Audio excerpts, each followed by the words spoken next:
Hello everyone, my name is Sushant Trivedi और S चंद के इस वाईटी चैनल में आप सभी का स्वागत है। आज हम लोग यहाँ पर उत्तरकालीन मुगल या लेटर मुगल्स के बारे में डिस्कस करेंगे और आधुनिक काल का इतिहास जो है वो यहीं से शुरू माना जाता है। तो सबसे पहले हम लोग इससे संबंधित कुछ मेन पॉइंट्स को देखेंगे और बाद में हम लोग इससे रिलेटेड कुछ एमसीक्यूज भी करेंगे। तो मैं सभी लोगों से चाहूंगा कि इस वीडियो में आप लोग बने रहें और मॉडर्न हिस्ट्री का ये एक इम्पॉर्टेंट चैप्टर है जो कि आपको एग्जामिनेशन पॉइंट ऑफ व्यू से काफी मदद करेगा। ठीक है, सो हम लोग शुरू करते हैं इसको। ठीक है, तो हिस्ट्री में जो ये लेटर मुगल्स वाला जो पीरियड है इसकी शुरुआत हो रही है 1707 में मुगल बादशाह औरंगजेब की डेथ के बाद से। ठीक है, तो यहां से हम लोग शुरू कर रहे हैं। तो इसमें जो सबसे पहली बात यह आएगी कि 1707 में जब औरंगजेब की मृत्यु हुई तो उस के समय के बाद यहां पर कुछ ऐसी इंपॉर्टेंट बातें थीं जिससे ये काल जो है वो पहचाना जाता है। ठीक है, तो यहां पर सबसे पहले बात आएगी सम इंपॉर्टेंट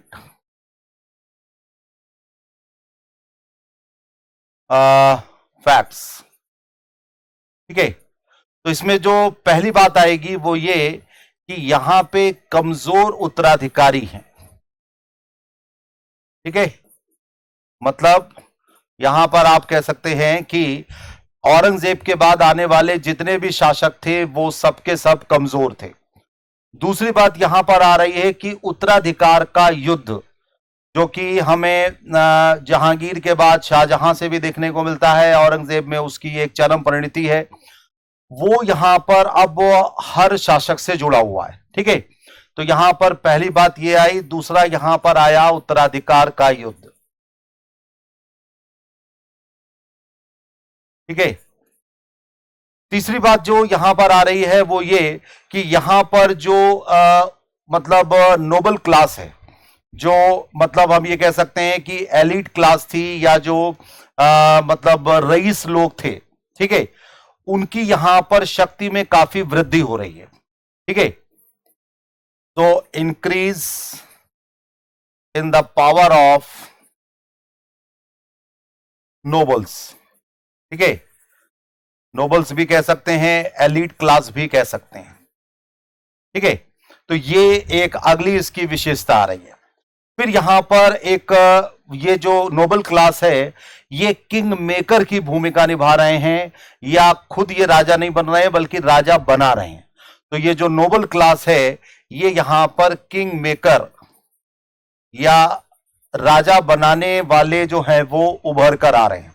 ठीक है, अब यहां पर क्या है कि ये जो मतलब नोबल क्लास है इसने यहां पर राजा बनाने की भूमिका भी निभाई और उसके साथ साथ यहां पर ये स्वतंत्र या अर्ध स्वतंत्र राज्यों की स्थापना भी कर रहे हैं। ठीक है, तो यहां पर अगली बात क्या आ रही है कि ओरिजिन ऑफ ऑटोनॉमस स्टेट्स। ठीक है, या जिसको हम कहते हैं कि स्वायत्त राज्यों की स्थापना हो रही है। ठीक है, तो 1707 के बाद का जो ये काल है वो कई बातों के लिए फेमस है। यहां पर जो है वो दरबारी साजिशें हो रही हैं। फिर इसके बाद हम देख रहे हैं कि एक धार्मिक सहिष्णुता भी देखने को मिल रही है। ठीक है, अगली बात यहां पर आ रही है कि धार्मिक सहिष्णुता,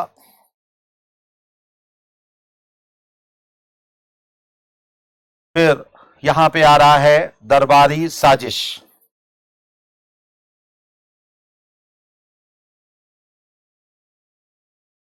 ठीक है, तो ये भी चीजें यहां पर इंपॉर्टेंट हो रही हैं और इस तरीके से ये काल इस चीजों के लिए भी जाना जाता है। यहां पर बादशाह के अधिकार जो है उसका हम कह सकते हैं कि प्रभाव में कमी है, या प्रभावी नियंत्रण वाले जो क्षेत्र हैं वहां पर भी कमी दिख रही है। ठीक है, सो अगला पॉइंट यहां पर आएगा कि बादशाह के अधिकार क्षेत्रों में कमी, अधिकार या प्रभावी क्षेत्र में कमी। ठीक है, तो ये भी इस पीरियड की एक विशेषता है। है ना। तो अब यहां पर हम लोग डिस्कस करेंगे कि उत्तरकालीन जो मुगल थे उससे संबंधित यहां पर महत्वपूर्ण घटनाएं क्या क्या हुई। ठीक है, तो उसको हम लोग यहां पर डिस्कस करते हैं। तो उत्तरकालीन मुगल और महत्वपूर्ण घटनाएं। ठीक है, आप सभी लोगों से मैं चाहूंगा कि इस चैनल को लाइक, सब्सक्राइब एंड शेयर कर दीजिएगा और अपने ग्रुप में इसे प्रमोट जरूर करिएगा। तो 1707 में जब औरंगजेब की मृत्यु होती है तो इतिहास में वैसे तो उसके कई सारे बेटे हैं, लेकिन जो उत्तराधिकार का युद्ध हो रहा है उसमें 3 बेटे इन्वॉल्व हैं। ठीक है, तो यहां पर जो पहला पॉइंट है वो ये कि 1707 में औरंगजेब की मृत्यु।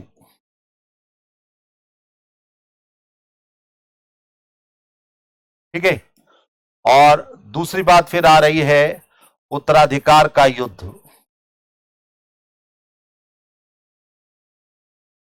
अब इस उत्तराधिकार के युद्ध में जो है वो 3 बेटे शामिल हैं, मोहम्मद मुअज्जम, मोहम्मद आजम और कामबख्श। ठीक है, तो यहां पर जो 3 बेटे हैं, मोहम्मद मुअज्जम,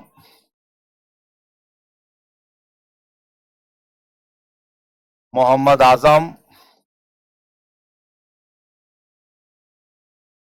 और कामबख्श। ठीक है, इनकी जो पोजीशन है वो भी यहां पर थोड़ा सा समझने वाली है कि यहां पर मुअज्जम जो है वो काबुल का सूबेदार है, कामबख्श जो है वो दक्कन का सूबेदार है और जो आजम है वो गुजरात का सूबेदार है। ठीक है, तो मोहम्मद मुअज्जम जो है ये काबुल, ठीक है, आजम जो है गुजरात और कामबख्श जो है वो दक्कन का सूबेदार है। तो इन तीनों की जो पोजीशन है वो भी यहां पर इंपॉर्टेंट है। ठीक है, मुअज्जम जो है वो काबुल के सूबेदार से यहां पर दिल्ली की गद्दी पर आने की कोशिश कर रहा है। जो कामबख्श है वो दक्कन का सूबेदार है। ठीक है, वो यहां पर दिल्ली आने की कोशिश कर रहा है और साथ ही साथ जो मोहम्मद आजम है वो गुजरात के सूबेदार है। तो इनके बीच में जो उत्तराधिकार का युद्ध छिड़ा उसमें मोहम्मद मुअज्जम जो है वो विजयी हुआ। ठीक है, तो यहां पर जो अगला पॉइंट आएगा कि युद्ध में मुअज्जम की विजय। ठीक है, और यहां पर जब मोहम्मद मुअज्जम जीता है तो वो यहां पर बहादुर शाह फर्स्ट या शाह आलम फर्स्ट की उपाधि लेकर गद्दी पर बैठता है। ठीक है, तो यहां पर बहादुर शाह फर्स्ट, शाह आलम फर्स्ट, ठीक है, और मोहम्मद मुअज्जम, ये तीनों एक ही हैं। ठीक है, और इसका जो पीरियड है वो है 1707 से लेकर 1712। ठीक है, तो 1707 में यहां पर औरंगजेब की जो डेथ हो रही है उसके बाद अगला जो यहां पे शासक आ रहा है वो मोहम्मद मुअज्जम के रूप में आ रहा है, जो कि शाह आलम फर्स्ट या बहादुर शाह फर्स्ट की उपाधि लेकर बैठा है।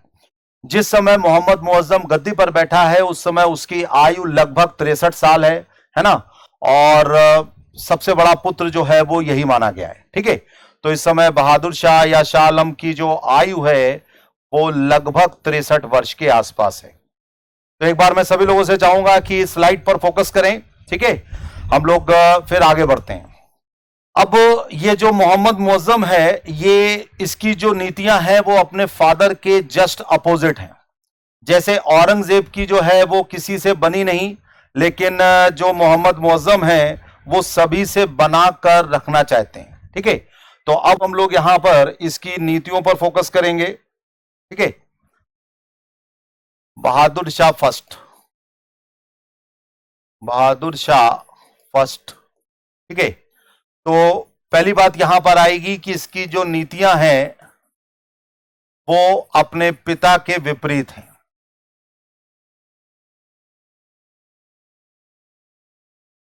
ठीक है, नीतियां यहां पर अपने पिता के विपरीत किस तरीके से आ रही हैं वो समझिए। इसने नोबल्स या जो रईस हैं उनके प्रति उदार नीति अपनाई, उनकी पसंद के क्षेत्र उनको प्रदान किए और उसके साथ साथ उन्हें पदोन्नत भी किया। ठीक है, तो पहला पॉइंट यहां पर आ रहा है कि जो नोबल क्लास है या जो एलिट क्लास है, इनके प्रति उदार नीति, प्रमोशन, और उसके साथ साथ जो है वो इनकी पसंद के क्षेत्र,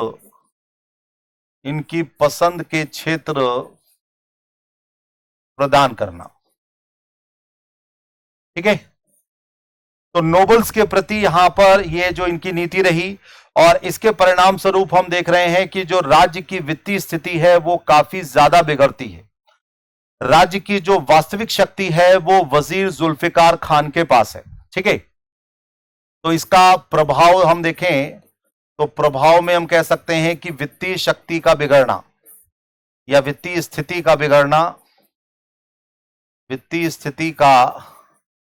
बिगड़ना, और एक्चुअल पावर जो है वो यहां पर किसके पास है, वो जुल्फिकार खान के पास है।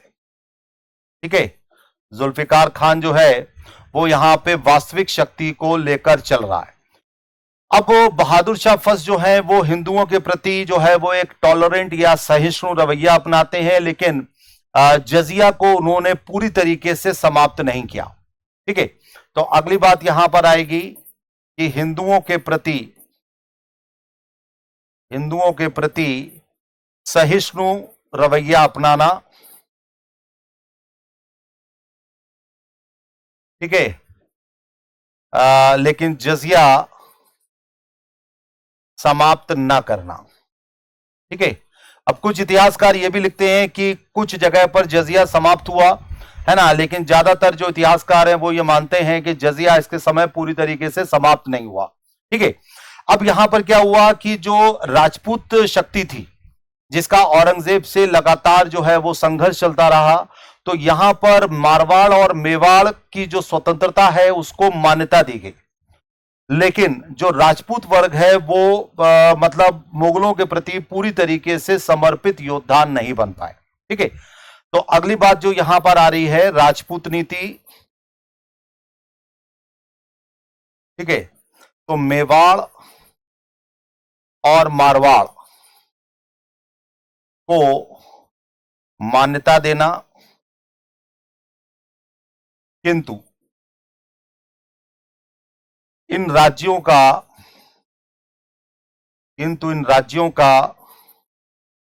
मुगलों के प्रति अब समर्पण भाव न दिखाना।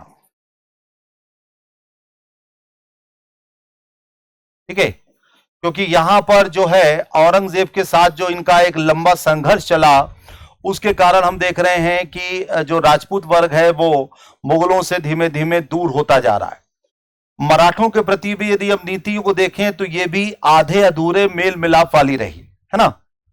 तो अगला पॉइंट यहां पर आएगा कि मराठों के प्रति जो नीति थी ये आधे अधूरे मेल मिलाप वाली रही।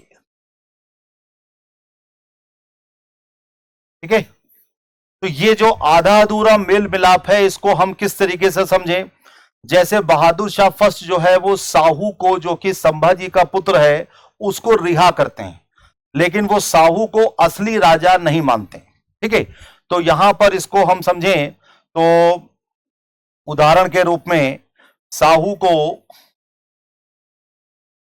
रिहा करना, किंतु राजा न मानना। ठीक है, तो साहू को यहां पर रिहा किया गया, लेकिन उसे राजा की जो है वो वास्तविक चीजें नहीं दी गई। मराठों को दक्कन में जो है वो सरदेश मुखी दी गई, लेकिन चौथ नहीं दी गई। ठीक है, तो यहां पर दूसरा ये हम कह सकते हैं कि मराठों को दक्कन में सरदेश मुखी का अधिकार, सरदेश मुखी मिली लेकिन चौथ नहीं मिली। ठीक है, लेकिन चौथ नहीं। ठीक है, तो ये बड़ी ही हम कह सकते हैं कि अलग अलग टाइप की नीतियां थी, और यहां पर जो है उसको हमें इसी संदर्भ में देखना है। ठीक है, तो इस तरीके से मराठे जो है वो पूरी तरीके से संतुष्ट नहीं हो पाए और मराठे जो है वो आपस में भी लड़ते रहे और साथ साथ मुगलों से भी लड़ते रहे। तो एक बार मैं चाहूंगा सभी लोग इस स्लाइड पर फोकस करें, इसके जो मेन मेन पॉइंट्स हैं उसको जरूर देखें। तो बहादुर शाह फर्स्ट के बारे में अभी हम लोग और डिस्कस करेंगे, है ना, क्योंकि बहादुर शाह फर्स्ट जो है इसके समय में काफी सारी चीजें आई। अगली यहां पर जो बात आती है वो ये कि जाटों के प्रति जो इसकी नीति थी उसमें भी हमें औरंगजेब की तुलना में परिवर्तन देखने को मिल रहा है। जाट सरदार जो है वो चूड़ामन और बुंदेला सरदार जो है वो छत्रसाल, ये सिखों के खिलाफ उनके अभियान में उनके साथ हो गए। ठीक है, तो यहां पर हम कह सकते हैं कि जाट सरदार चूड़ामन और बुंदेला सरदार छत्रसाल का सिखों को समर्थन देना।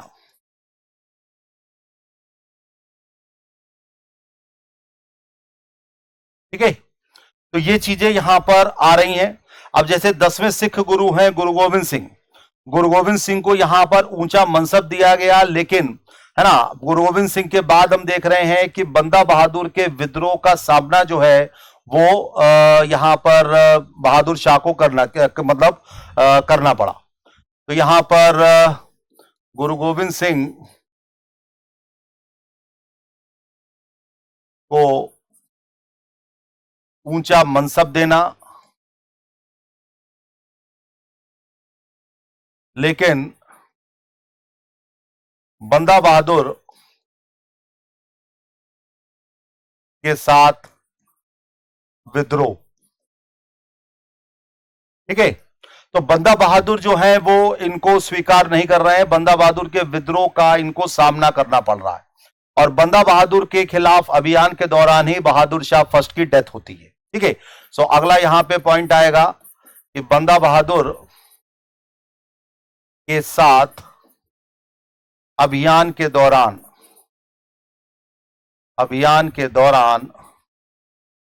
बहादुर शाह फर्स्ट की मृत्यु। ठीक है, अब यहां पर बहादुर शाह फर्स्ट जो है वो 1712 में यहां पर उनकी डेथ होती है। तो उस समय के जो इतिहासकार हैं, जैसे एक हैं खाफी खान जो कि औरंगजेब के समय भी थे, वो इन्हें शाह बेखबर की उपाधि देते हैं। ठीक है, तो खाफी खान का इसे शाह ए बेखबर, शाह बेखबर का मतलब क्या हुआ कि इनको अपने राज्य की स्थितियों के बारे में कुछ पता ही नहीं था कि किस तरीके से काम करना है।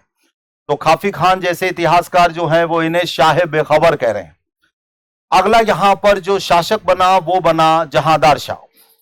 ठीक है, जहांदार शाह जो है उसका पीरियड 1712 से लेकर 13 तक है और जहांदार शाह को एक उपाधि दी गई है लंपट मूर्ख की।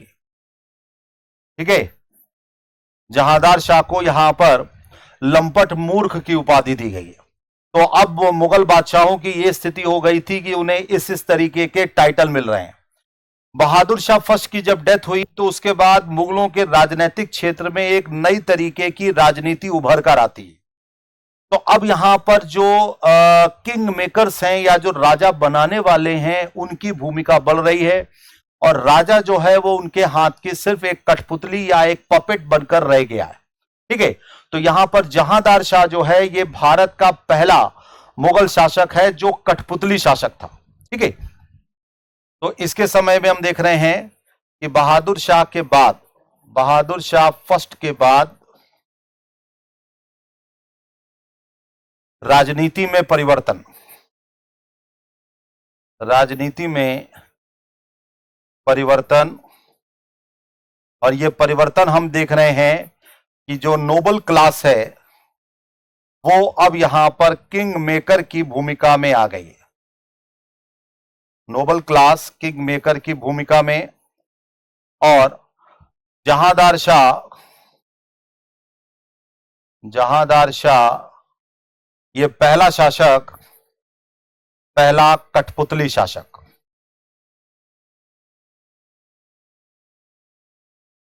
ठीक है, तो जहांदार शाह यहां पर पहला कठपुतली शासक के रूप में आता है। ठीक है, कठपुतली यहां पर इसे किसने बनाया? जो इसका मतलब वजीर था, जिसका नाम जुल्फिकार खान है। जुल्फिकार खान के सहयोग से जहांदार शाह जो है वो राजा बनता है। ठीक है, तो यहां पर एक्चुअल पावर यदि अब देखें तो वो किसके पास जा रही है? जुल्फिकार खान के पास। और जुल्फिकार खान कौन है? वो एक वजीर है। ठीक है, तो ये यहां पर स्थितियां आने लगी। अब इसी के हाथ में शासन की बागडोर थी। जुल्फिकार खान जो है वो मराठों, राजपूतों और जो अलग अलग हिंदू सरदार हैं उनके साथ एक दोस्ताना संबंध बनाए रखने का एक प्रयास कर रहा है। उसके समय जो है वो जजिया कर काफी हद तक समाप्त कर दिया गया। मारवाड़ के शासक हैं अजीत सिंह और आमेर के शासक हैं जय सिंह। इनको अलग अलग जो है वो उपाधियां दी गई। जैसे मारवाड़ के शासक अजीत सिंह को यहां पर महाराजा की उपाधि दी गई और आमेर के शासक जय सिंह को यहां पर मिर्जा राजा या मिर्जा की उपाधि दी गई। ठीक है, तो यहां पर अब ये कह सकते हैं कि अजीत सिंह को महाराजा और जय सिंह को मिर्जा की उपाधि। तो ये जय सिंह वाला क्वेश्चन जो है वो एग्जाम में भी पूछा गया है। तो एक बार मैं चाहूंगा कि सभी लोग इस स्लाइड पर फोकस करें। ठीक है, सभी लोग इसे ध्यान से देखें। अब ये जो क्या कहते हैं जहांदार शाह हैं, ये साहू को भी वो स्थिति दे रहे हैं जो बहादुर शाह फर्स्ट ने नहीं दी। ठीक है, साहू को यहां पर दक्कन की चौथ और सरदेश मुखी ये दोनों ही प्रदान की गई। साहू को दक्कन की चौथ और सरदेशमुखी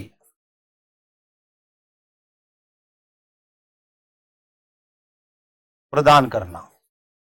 ठीक है, तो ये भी जो घटना है ये जहांदार शाह के समय हम यहां पर देख रहे हैं। लेकिन बंदा बहादुर और सिखों के खिलाफ जो दमन की नीति थी वो यहां पर जारी रखी गई। ठीक है, बंदा बहादुर और सिखों के खिलाफ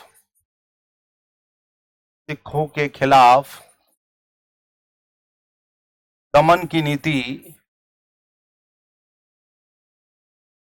जारी। ठीक है, तो ये भी एक मतलब हम कह सकते हैं कि एक राजनीतिक मतलब चेंज आ रहा है, जहां पर कुछ लोगों के साथ जो है वो एक मैत्री भाव रखा गया, जबकि बाकी लोगों के साथ यहां पर जो है वो दमन की नीति भी अपनाई गई। जुल्फिकार खान जो है वो जागीरों और पदों के अंधाधुंध बंटवारे पर रोक लगाता है और साम्राज्य की आर्थिक स्थिति को सुधारने का प्रयास भी करता है। ठीक है, तो यहां पर अगला पॉइंट क्या आएगा? जुल्फिकार खान जो कि वजीर है, ठीक है, द्वारा राज्य की आर्थिक स्थिति को सुधारने का प्रयास। आर्थिक स्थिति को सुधारना। ठीक है, और इस सुधारने में वो क्या कर रहा है? जागीरों और पदों के जो अंधाधुंध बंटवारे हैं उस पर कहीं ना कहीं रोक लगा रहा है। वो यहां पर मनसबदारों के लिए सैनिकों की निर्धारित मतलब क्या कहते हैं, उसने एक ऐसा नियम बनाया कि जो मनसबदार हैं उनके लिए सैनिकों की निर्धारित संख्या करना अनिवार्य कर दिया गया। लेकिन इसी के साथ साथ हम देख रहे हैं कि वो कुछ और भी कर रहा है जो कि मतलब कुछ लोगों के लिए खराब है। ठीक है, तो मनसबदारों के लिए सैनिकों की निर्धारित संख्या रखना अनिवार्य है। सैनिकों की निर्धारित संख्या रखना अनिवार्य करना। ठीक है, तो यह भी हमें जुल्फिकार खान के द्वारा एक चेंज देखने को मिल रहा है। जुल्फिकार खान जो है वो अब एक नई चीज शुरू करता है जो कि इजारा या ठेके पर राजस्व को वसूलने की व्यवस्था है। ठीक है, तो यहां पर जुल्फिकार खान इजारा व्यवस्था शुरू कर रहा है। इजारा व्यवस्था क्या है? ठेके पर भू राजस्व वसूलना। ठीक है, तो ये भी यहां पर ये प्रथा जो है वो शुरू की गई।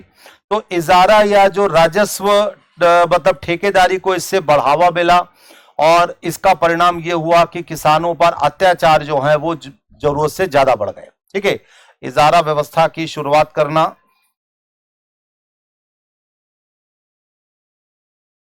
और इसका जो प्रभाव पड़ा वो हम ये कह सकते हैं कि किसानों पर अत्याचार तेजी से बढ़ा।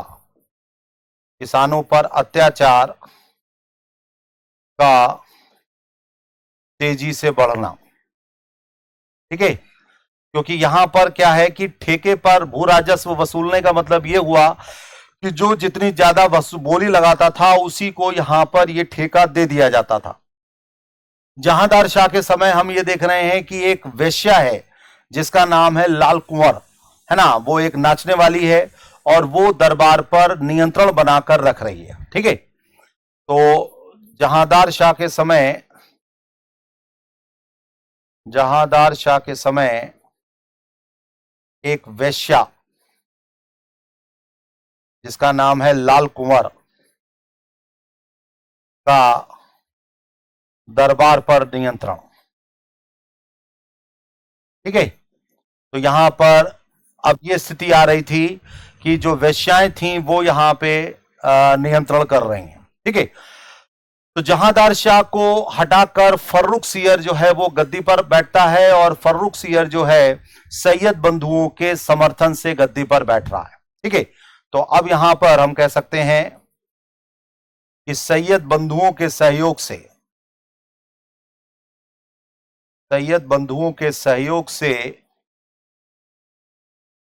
फर्रुख सियर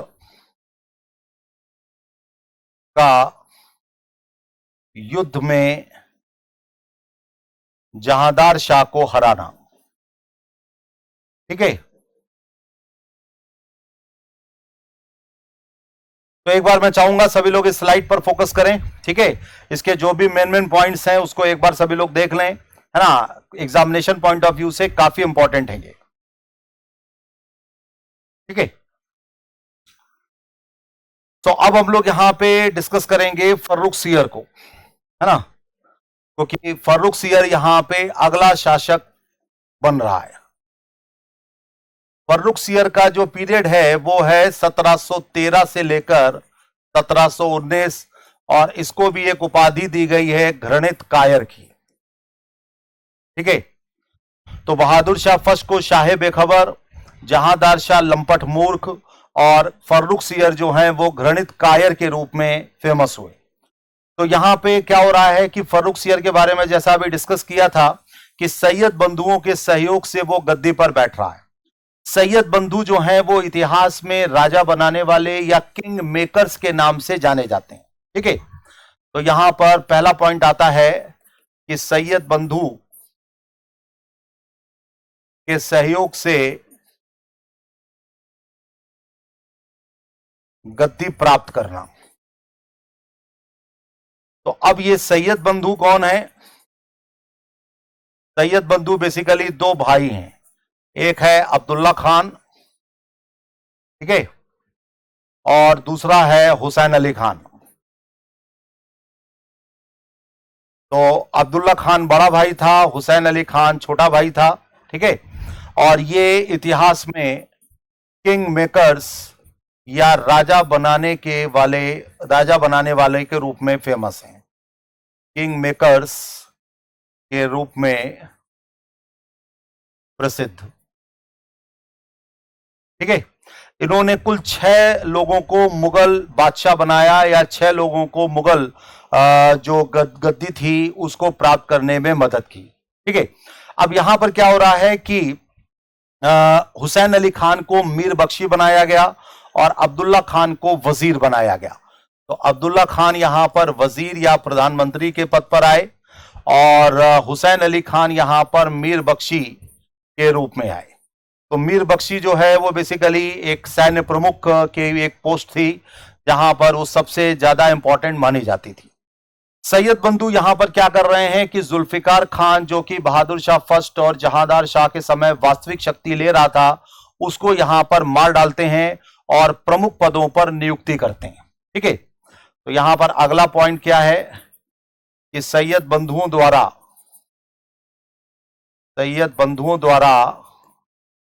जुल्फिकार खान की हत्या, ठीक है, और महत्वपूर्ण पदों पर नियुक्ति।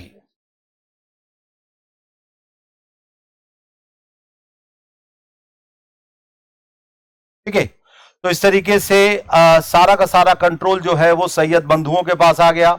सैयद बंधु यहां पर मराठे, जाट, राजपूत इन सभी के साथ शांति स्थापित करने की कोशिश कर रहे हैं और वो सिख विद्रोह को दबाने में भी सफल रहे। लेकिन फर्रुख सियर के समय ही हम देख रहे हैं कि सिख नेता बंदा बहादुर की हत्या भी की गई। ठीक है, तो यहां पर जो सैयद बंधु हैं, सैयद बंधुओं के द्वारा मराठे, जाट, सिख आदि विद्रोहों को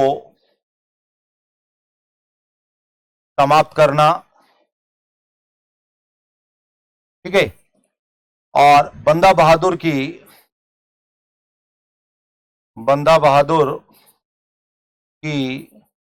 1716 में हत्या की गई। ठीक है, तो इस तरीके से सिखों का जो नेतृत्व करने वाले थे गुरु गोविंद सिंह के बाद, उनकी यहां पर हत्या की जा रही है। अब 1717 में ही हम देख रहे हैं कि जो ईस्ट इंडिया कंपनी है ना, जो ब्रिटिश कंपनी थी जो यहां व्यापार करने के लिए आई, उस कंपनियों को कई सारे विशेषाधिकार दिए गए और बंगाल के रास्ते जो भी उनका व्यापार होने वाला था उस पर उन्हें सीमा शुल्क से मुक्ति भी दी गई। ठीक है, तो 1717 में यहां पर एक चेंज होता है। 1717 में कंपनी को विशेषाधिकार प्राप्त,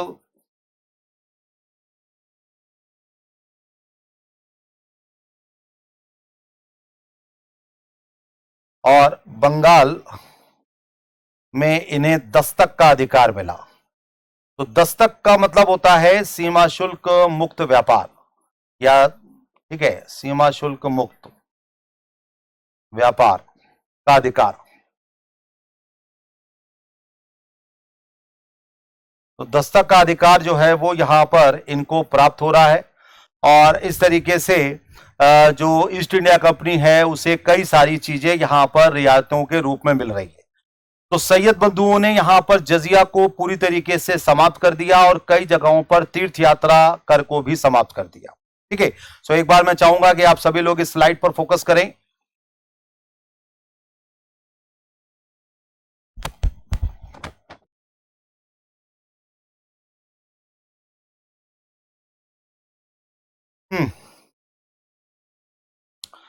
तो यहां पर जो सैयद बंधु हैं वो जजिया कर को पूरी तरीके से यहां पर समाप्त कर रहे हैं और उसके साथ साथ कई जगह तीर्थयात्रा कर को भी समाप्त कर रहे हैं। ठीक है, चलिए। सो अब फर्रुख सियर के समय कुछ और इंपॉर्टेंट जो घटनाएं हुई वो हम लोग देखेंगे।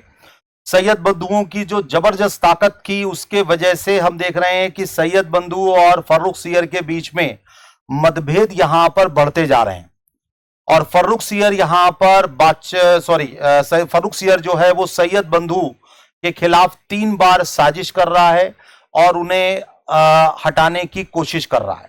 ठीक है, तो अब यहां पर पहला पॉइंट क्या आएगा कि सैयद बंधु और फर्रुख सियर के बीच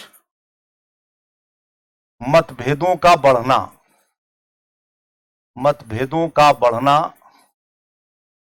ठीक है, और फर्रुख सियर द्वारा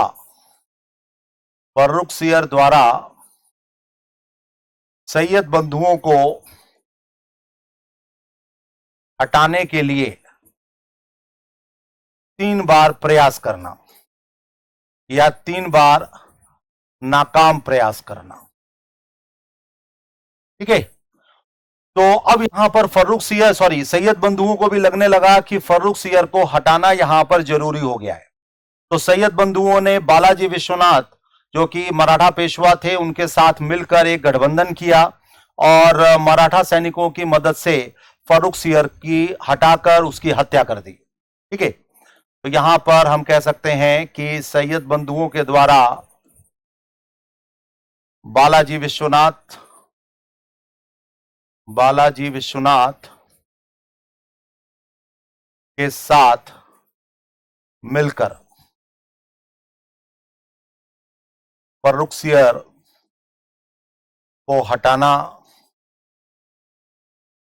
और हत्या करना।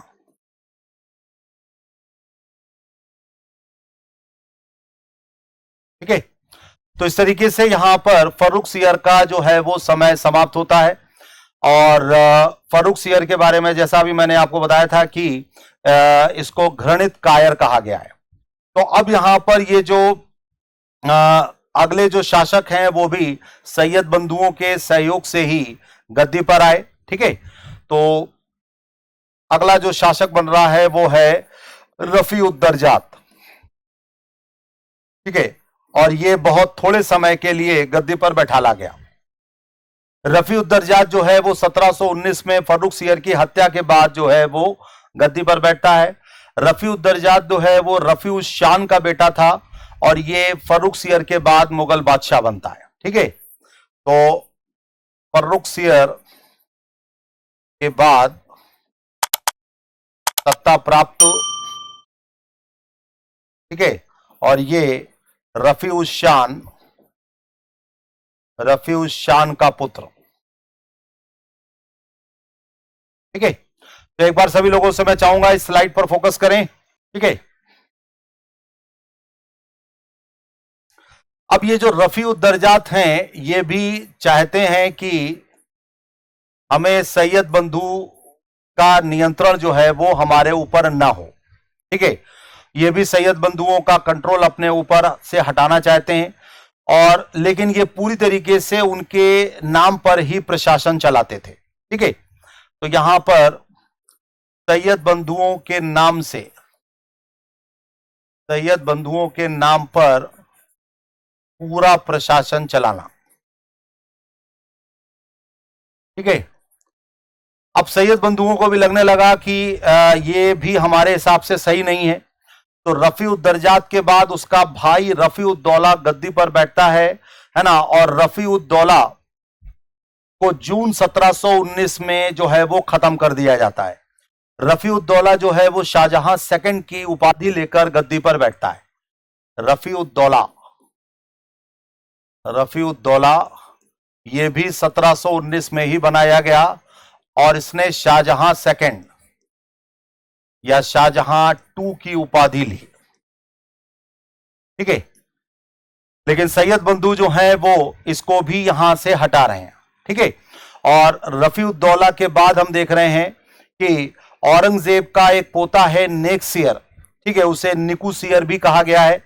इसने उसके शासनकाल के दौरान विद्रोह किया और एक नगर ब्राह्मण है मित्रसेन, उसके समर्थन से आगरा में गद्दी पर कब्जा किया। ठीक है, तो इसके समय क्या हो रहा है कि नेक सियर का नगर ब्राह्मण, ठीक है, नगर ब्राह्मण जो है वो कौन है? नगर ब्राह्मण जो है वो उनका नाम है मित्रसेन। ठीक है, तो नगर ब्राह्मण के सहयोग से गद्दी पर कब्जा करना।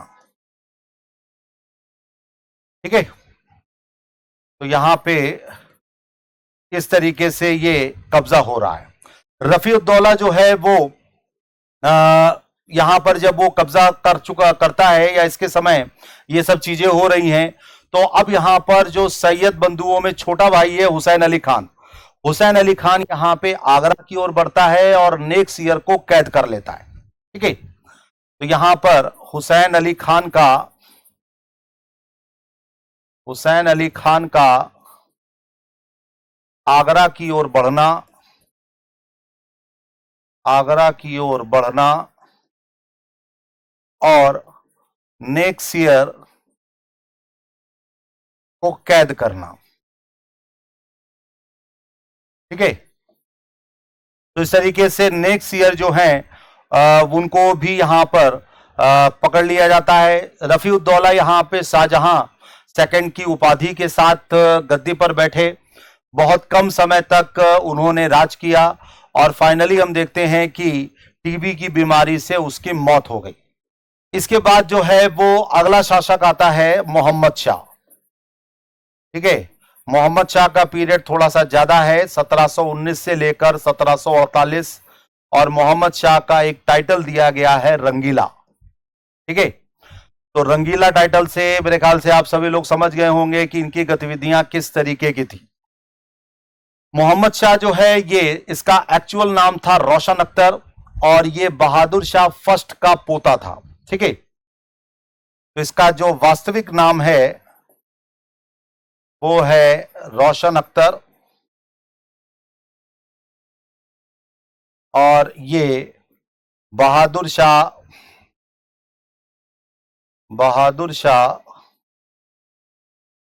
फर्स्ट का पोता है। ठीक है, तो इस तरीके से ये गद्दी पर बैठ रहा है और ये शाहजहां के द्वारा जो मयूर सिंहासन बनवाया गया था उस पर बैठने वाला अंतिम शासक है। ठीक है, तो यहां पर एक पॉइंट ये भी आता है कि मयूर सिंहासन, जिसे तख्ते ताऊस कहा जाता था या पीकॉक थ्रोन भी कहा गया है, तख्ते ताऊस पर बैठने वाला अंतिम शासक। ठीक है, एक बार सभी लोग इस स्लाइड पर फोकस करें। ठीक है, मेन मेन पॉइंट्स को सभी लोग जरूर देखें, है ना। तो अब हम लोग आगे बढ़ते हैं। मोहम्मद शाह का जो पीरियड है वो कई सारी चीजों के लिए इंपॉर्टेंट है। मोहम्मद शाह जो है वो जहांदार शाह का भाई था, उसे नाचने गाने का काफी शौकीन था वो, और खुद भी कथक डांसर जो है वो अच्छा था। तो 1720 के आसपास हम देख रहे हैं कि मोहम्मद शाह निजामुल मुल्क के साथ मिलकर सैयद बंधुओं को हटा रहा है और उनकी हत्या भी कर रहा है। ठीक है, तो यहां पर अगला पॉइंट आता है कि निजामुल मुल्क के साथ मिलकर मोहम्मद शाह का सैयद बंधुओं को हटाना और उनकी हत्या करना।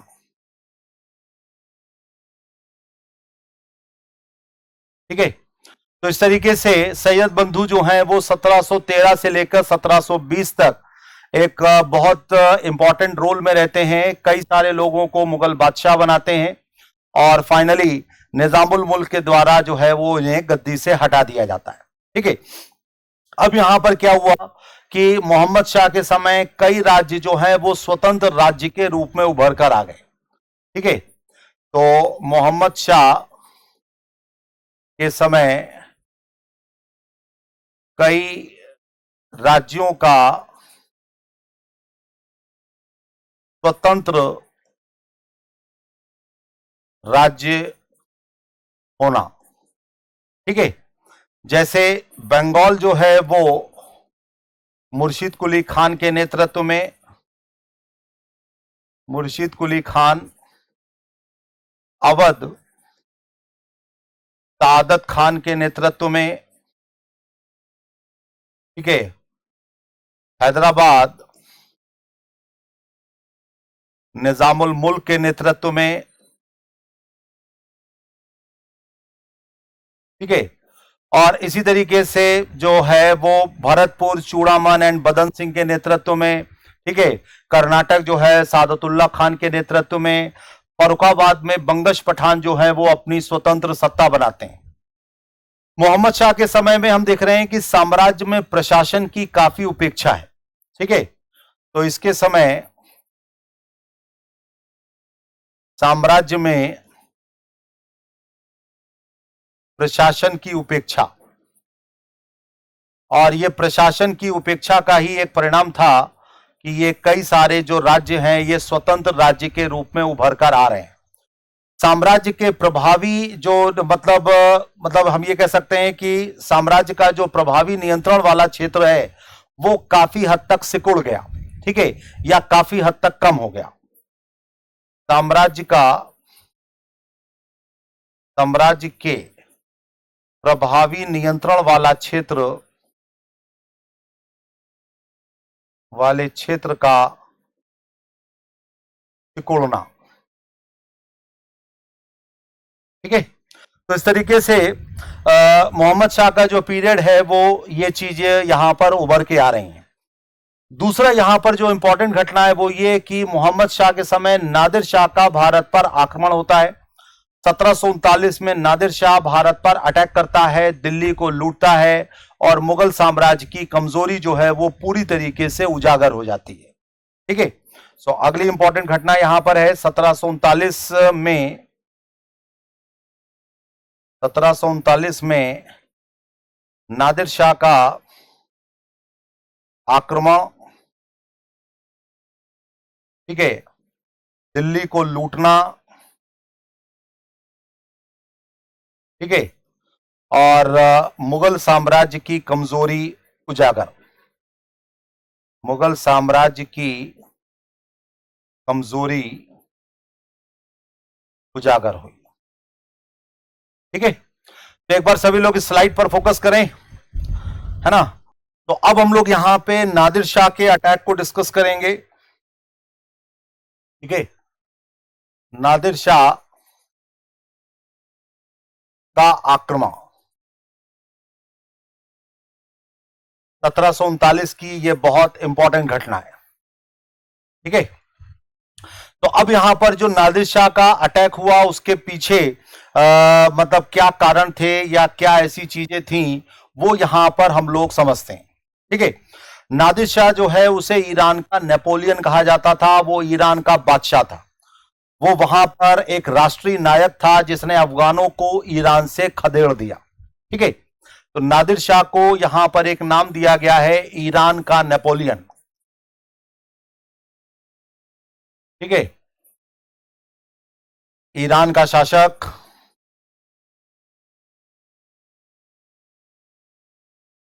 अफगानों को ईरान से खदेड़ना। ठीक है, तो आक्रमण के क्या कारण थे, रीजंस फॉर अटैक। ठीक है, मतलब क्या ऐसे कारण थे जिसके कारण नादिर शाह जो है वो भारत पर आक्रमण कर रहा है। तो यहां पर हमें देखना है कि 1736 के आसपास नादिर शाह ईरान में सत्ता में आता है। तो मोहम्मद शाह रंगीला जो है वो फारसी दरबार से अपने राजदूत को वापस बुला लेता है और उसके साथ अपने राजनयिक संबंध को तोड़ देता है। ठीक है, तो ये चीज जो है वो नादिर शाह को अच्छी नहीं लगी। ठीक है, तो यहां पर कह सकते हैं कि नादिर शाह का 1736 में शासक बनना। ठीक है, और मोहम्मद शाह का अपने राजदूत को पारस से वापस बुलाना।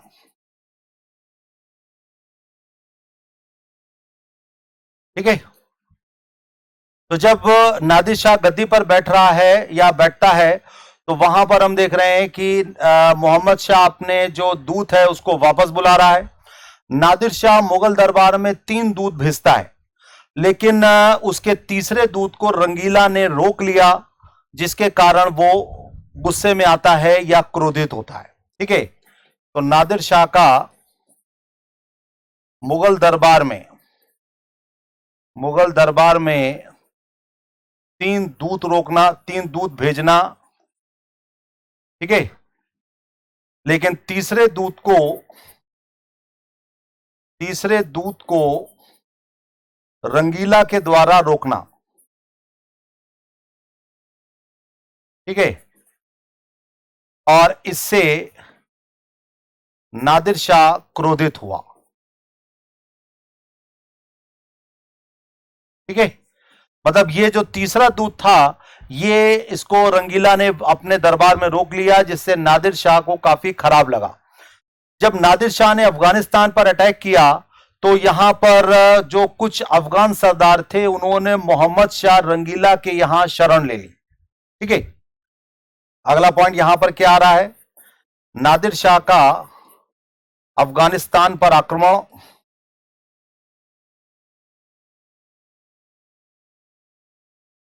ठीक है। और अफगान सरदारों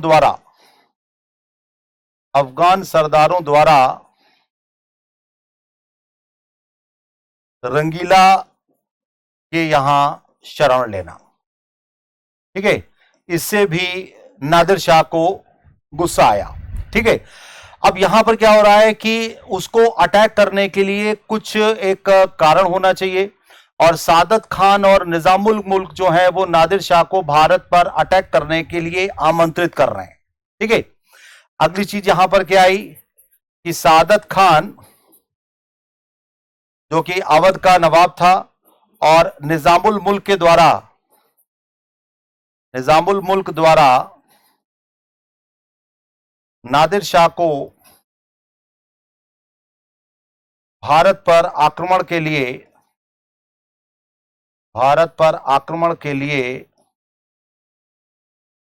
इनवाइट करना, ठीक है। तो ये चीजें भी यहां पर हम देख रहे हैं कि इसको इनवाइट किया जा रहा है। अब ये आक्रमण का जो घटनाक्रम है वो हम लोग समझते हैं कि नादिर शाह जो है सबसे पहले जलालाबाद, है ना, फिर पेशावर, और फिर 1739 के आसपास लाहौर पर कब्जा करता है, ठीक है। तो यहां पे जो घटनाक्रम है उसमें हम देखें तो जलालाबाद, ठीक है, जलालाबाद के बाद पेशावर, और लाहौर पर, ठीक है, लाहौर पर 1739 में अधिकार, ठीक है, 1739 में अधिकार करना। तो इस तरीके से इस स्लाइड पर मैं चाहूंगा आप सभी लोग फोकस करें, है ना, कि नादिर शाह का जो भारत पर आक्रमण हुआ उसके पीछे क्या कारण थे, या क्या क्या मेन घटनाएं थी, ठीक है। एक बार सभी लोग इसे ध्यान से देखें, ओके। चलिए, तो अब यहां पर करनाल जो कि हरियाणा में है वहां पर युद्ध होता है। तो ये करनाल का जो युद्ध है ये 1739 में हुआ, ठीक है। तो अब यहां पर इस युद्ध को हम लोग समझते हैं।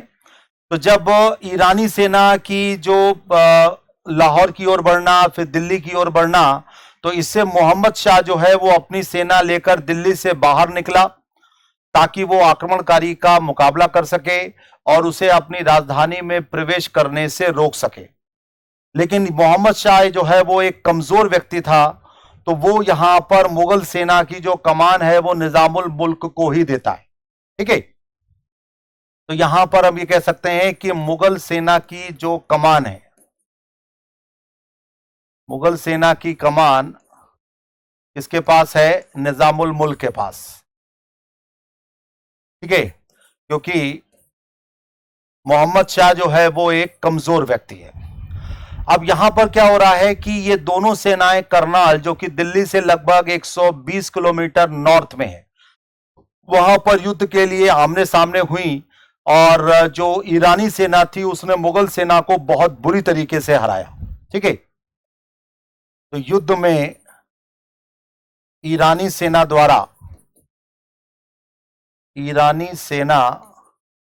द्वारा मुगल सेना को बुरी तरीके से हराना,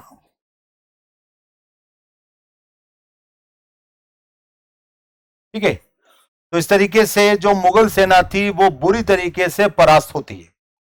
मोहम्मद शाह यहां पर आत्मसमर्पण करता है और नादिर शाह को यहां पर हम ये कह सकते हैं कि एक पूरी तरीके से कंट्रोल मिल गया। अब अवध का जो नवाब है सादत खान, वो नादिर शाह को एक मतलब लालच देता है कि यदि दिल्ली पर उसे वो अटैक करे तो उसे 20 करोड़ रुपया मिलेगा, और यहां पे जो निजामुल मुल्क है वो उसे 50 लाख रुपए पर जो है वो तैयार करता है। ठीक है। तो इस तरीके से यहां पर क्या हो रहा है कि निजाम द्वारा नादिर शाह को 50 लाख रुपए पर तैयार करना, किंतु सादत खान के द्वारा 20 करोड़ रुपए का लालच।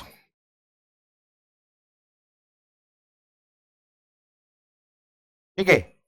तो जाहिर सी बात है कि किसी को 50 लाख रुपए मिले, किसी को 20 करोड़ मिले, तो 20 करोड़ वाला जो है वो लोगों को ज्यादा ही अच्छा लगेगा। अब यहां पे नादिर शाह जो है वो दिल्ली पहुंचता है और एक अफवाह उड़ जाती है कि नादिर शाह के कुछ सैनिक मार दिए गए। इससे नादिर शाह और नाराज होता है और दिल्ली में बेरहमी से कत्लेआम करता है। लगभग 57 दिनों तक ये कत्लेआम चलता है और नादिर शाह जो है वो अपने सैनिकों को 57 दिन के बाद रुकने का आदेश देता है। ठीक है। और इस तरीके से पूरी वो दिल्ली पर कब्जा कर रहा है और दिल्ली को बहुत बुरी तरीके से लूट रहा है ना। तो दिल्ली में अफवाह फैलना, इससे नादिर शाह का क्रोधित होना,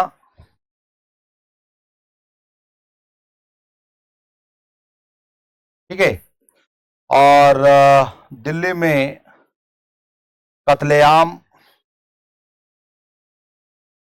ठीक है, 57 दिनों तक जमकर लूटमार करना।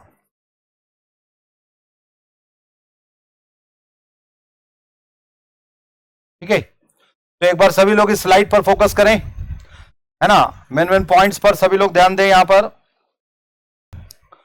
तो अब यहां पर जो है वो कुछ चेंजेस किए जा रहे हैं, वो हम लोग देखते हैं। तो मोहम्मद शाह को जो है वो बादशाह तो बने रहने दिया गया, लेकिन उसे यह मजबूर किया गया कि वो साम्राज्य के सभी प्रांतों को नादिर शाह के हवाले कर दे। ठीक है।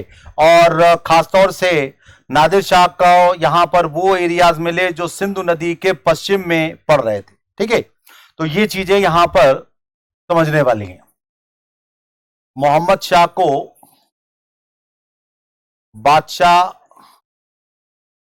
बने रहने देना, लेकिन सिंधु नदी के पश्चिम के क्षेत्र, सिंधु नदी के पश्चिम के प्रदेश नादिर शाह के नियंत्रण में।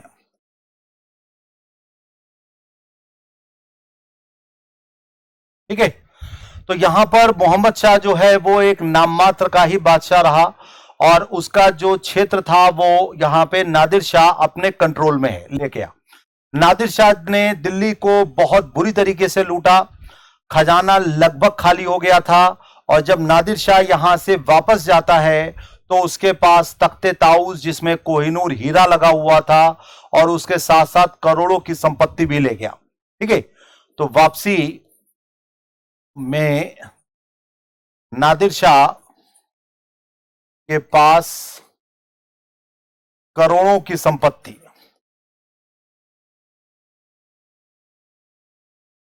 ठीक है, मयूर सिंहासन, कोहिनूर हीरा, है ना, ये भी ले गया। इसको इतना पैसा यहां से मिला कि इसने अगले 3 साल तक ईरान में किसी तरीके का कोई टैक्स नहीं लगाया। तो नादिर शाह का जो आक्रमण था उससे साम्राज्य की प्रतिष्ठा को एक बहुत बड़ा नुकसान पहुंचा, जिसकी भरपाई किसी भी कंडीशन में संभव नहीं थी। और इसी घटना ने हम देख रहे हैं कि जो मराठा सरदार हैं या जो विदेशी व्यापारी कंपनियां हैं, उनके सामने साम्राज्य की कमजोरियां भी उजागर कर दी। ठीक है, तो यहां पर आक्रमण का यदि हम प्रभाव देखें, आक्रमण का जो प्रभाव है वो हम ये कह सकते हैं कि साम्राज्य की कमजोरी उजागर। ठीक है, साम्राज्य की जो कमजोरियां हैं वो खुलकर सामने आई। ठीक है, और इसका जो प्रभाव पड़ा वो ये कि जो विदेशी व्यापारी कंपनियां हैं, विदेशी व्यापारी कंपनियां और मराठे, ठीक है, मराठों को राजनीतिक लाभ मिलना शुरू। ठीक है, तो यहां पर ये चीजें जो है वो एक इंपॉर्टेंट थी।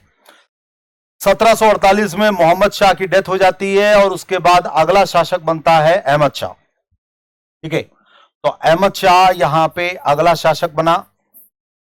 अहमद शाह का पीरियड है 1748 से लेकर 1756। ठीक है, तो 1748 से 1756 तक अहमद शाह जो है वो यहां पर शासन कर रहा है। ये मोहम्मद शाह रंगीला और एक नाचने वाली औरत थी जिसका नाम था कुदैसिया बेगम, उसका लड़का था। ठीक है, तो ये मोहम्मद शाह और कुदैसिया बेगम, कुदैसिया बेगम का पुत्र। ठीक है, 1748 से लेके और 1754 तक ये भी मुगल शासक बनता है, लेकिन ये एक कमजोर बादशाह है। इसका स्वभाव अच्छा है लेकिन ये अयोग्य है, इसका कोई व्यक्तित्व तो नहीं है, किसी तरीके का इसके पास प्रशिक्षण नहीं है और कोई भी नेतृत्व तो नहीं। ठीक है, तो हम ये कह सकते हैं एक अयोग्य, अप्रशिक्षित,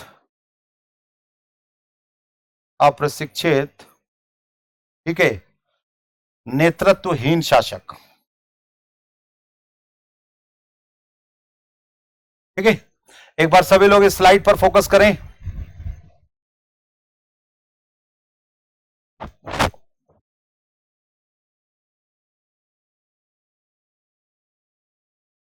चलिए, तो अहमद शाह के समय अगली जो इंपॉर्टेंट घटना है वो हम लोग देखते हैं। ठीक है, अहमद शाह के समय ही अहमद शाह अब्दाली, जो कि नादिर शाह की डेथ के बाद ईरान का अगला बादशाह बनता है, वो भारत पर अटैक करता है।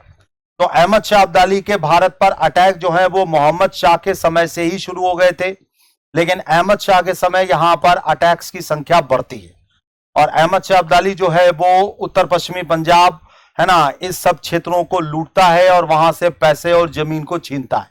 ठीक है, तो यहां पर अहमद शाह के समय अहमद शाह अब्दाली का भारत पर आक्रमण, ठीक है, उत्तर पश्चिम पंजाब के, उत्तर पश्चिम पंजाब के क्षेत्रों को लूटना, ठीक है, पैसे और जमीन छीनना।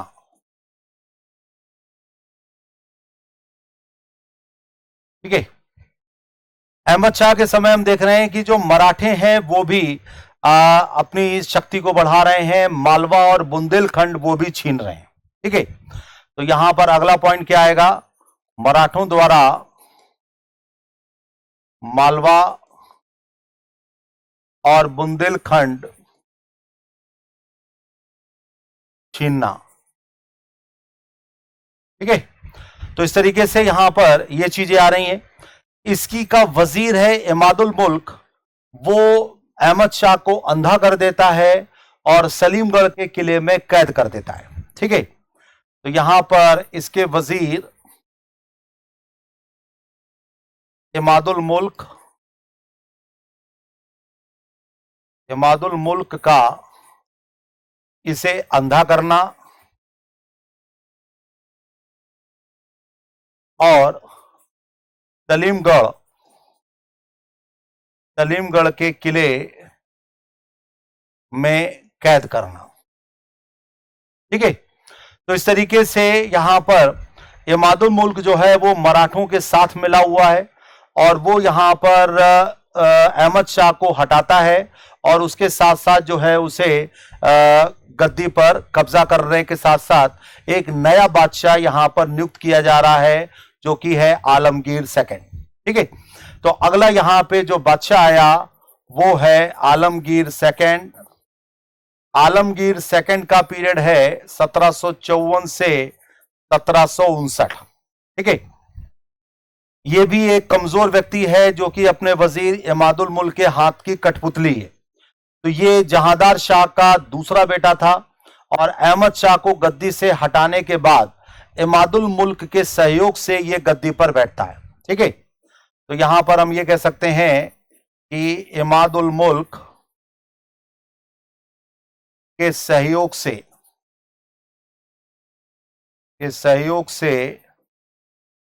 गद्दी पर बैठना। ठीक है, तो ये चीजें यहां पर आ रही हैं। अब ये अहमद शाह अब्दाली के बार बार होने वाले जो आक्रमण हैं उनका भी सामना कर रहा है। इसी के समय एक महत्वपूर्ण घटना हुई कि 23 जून 1757 को प्लासी का युद्ध हुआ जिसमें ईस्ट इंडिया कंपनी ने बंगाल के नवाब सिराजुद्दौला को बुरी तरीके से हराया। ठीक है, और यहां पर हम देख रहे हैं कि प्लासी का जो युद्ध था उसने ईस्ट इंडिया कंपनी को बंगाल पर कब्जा करने में एक बहुत बड़ी मदद करी और इसकी हत्या जो है मतलब आलमगीर सेकंड की जो हत्या है वो भी उसके वजीर इमादुल मुल्क के द्वारा ही की गई। ठीक है, तो 23 जून 1757 को प्लासी के युद्ध में अंग्रेजों की विजय। ठीक है, और बंगाल पर कब्जा। ठीक है, तो इस तरीके से यहां पर ये चीजें आ रही हैं और इसकी हत्या जो है वो भी इमादुल मुल्क के द्वारा की जा रही है। तो आलमगीर सेकंड की हत्या इमादुल मुल्क के द्वारा।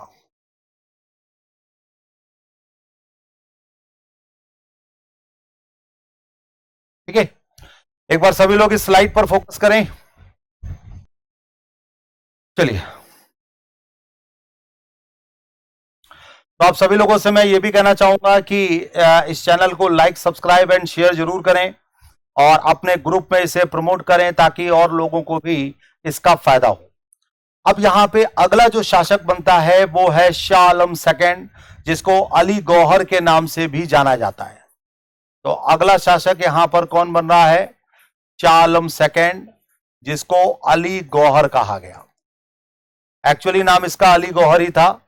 तो 1759 से लेकर 1806 तक ये बादशाह बनता है।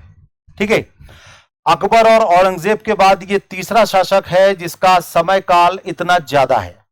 लगभग 47 ईयर्स यहां पर इसका शासनकाल था और इसके शासनकाल के समय हम देख रहे हैं कि मुगल सत्ता इतनी कमजोर हो गई कि जो बादशाह है उनके लिए कहावत बनाई गई कि शाह आलम का राज केवल दिल्ली से पालम तक है।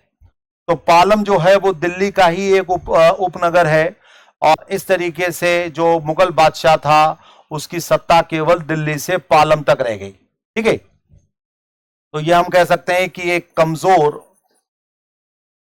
अयोग्य और नेतृत्वहीन शासक। ठीक है, सत्ता का अधिकार केवल दिल्ली से पालम तक। ठीक है, अब शाह आलम सेकंड के समय यहां पर एक कुछ घटनाएं हो रही हैं। ठीक है, तो ये अपने वजीर के साथ इसका झगड़ा होता है और ये भागकर अवध चला जाता है और ये तब तक अवध में रहता है जब तक मराठे इसे वापस दिल्ली पर नहीं लाते हैं। तो एक मराठा सरदार थे महादजी सिंधिया, जिनके सहयोग से शाह आलम सेकंड वापस गद्दी पर बैठता है। ठीक है, तो यहां पर अगला पॉइंट क्या आएगा कि वजीर के साथ झगड़ा। ठीक है, इससे क्या हुआ कि बादशाह का अवध जाना और तब तक अवध में रहना,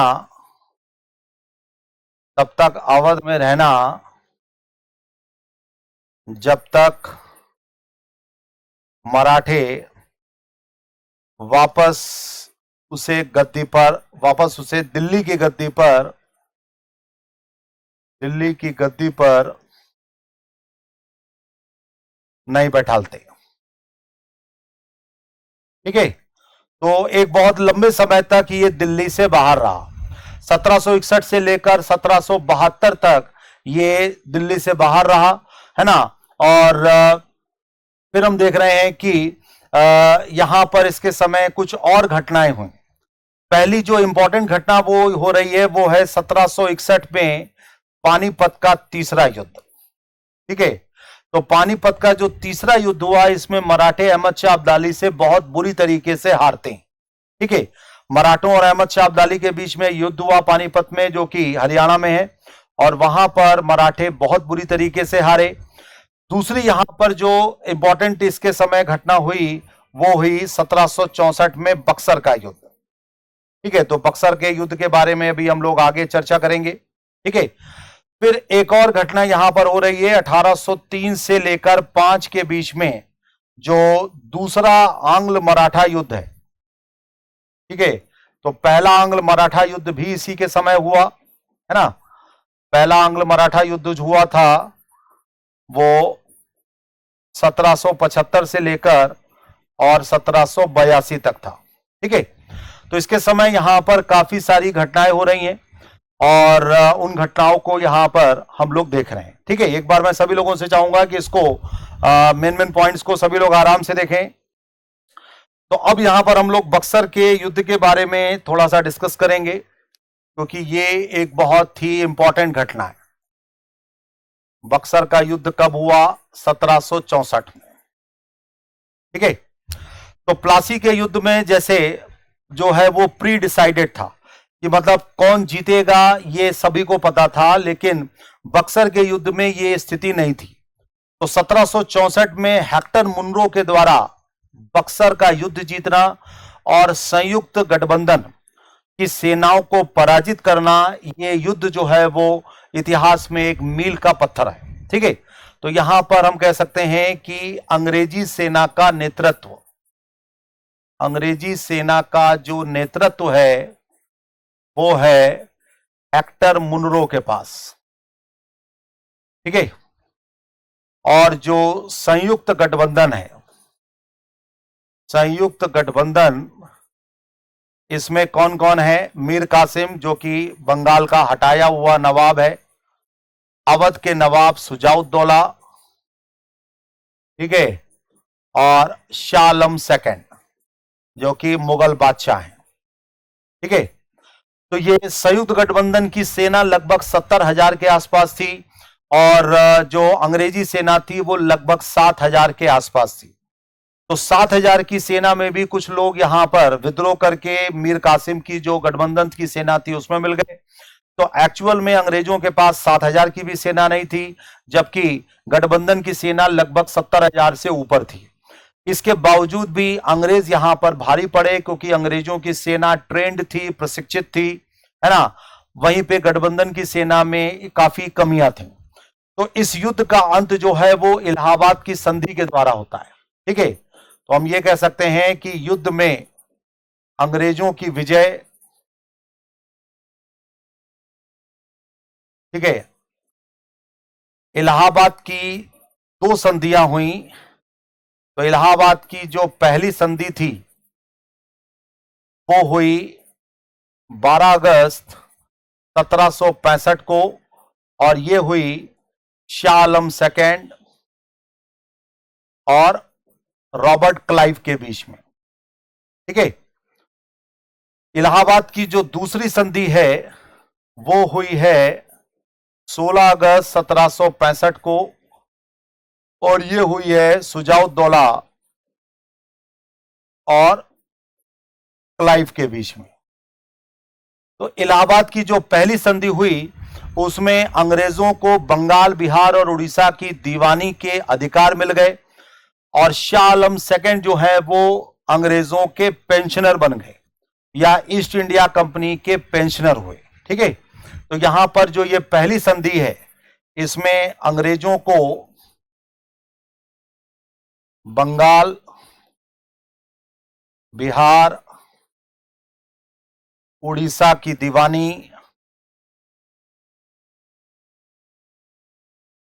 ठीक है, और शाह आलम सेकेंड का पेंशनर बनना। ठीक है। तो शाह आलम सेकेंड जो है ये पहले मुगल बादशाह हैं जो अंग्रेजों के पेंशनर बने। ठीक है। दूसरी बात, यहां पर जो ब्रिटिश लोग इन्हें दिल्ली का राजा कहते थे, और इनकी मृत्यु के 30 साल के बाद तक भी इनके नाम के सिक्के जारी करते रहे। ठीक है। लेकिन ये काफी कमजोर थे। अगला यहां पे जो राजा बनता है वो है अकबर सेकेंड। अकबर सेकेंड का पीरियड है 1806 से लेकर 1837। ठीक है। तो अकबर सेकेंड जो है ये बहादुर शाह जफर के पिता माने गए हैं। शाह आलम सेकेंड के ये दूसरे पुत्र थे। तो ये राम मोहन रॉय को ब्रिटेन में अपनी पेंशन और भत्तों को बढ़वाने के लिए भेजते हैं, और जाने के पहले उन्हें राजा की उपाधि देते हैं। ठीक है। तो यहां पर अकबर सेकेंड कौन है? शाह आलम सेकेंड के दूसरे पुत्र, और ठीक है बहादुर शाह सेकेंड के फादर। ठीक है। तो इनके समय की जो घटना हुई वो ये कि राम मोहन रॉय को इंग्लैंड भेजना, ठीक है, और जाने के पहले उन्हें राजा की उपाधि देना।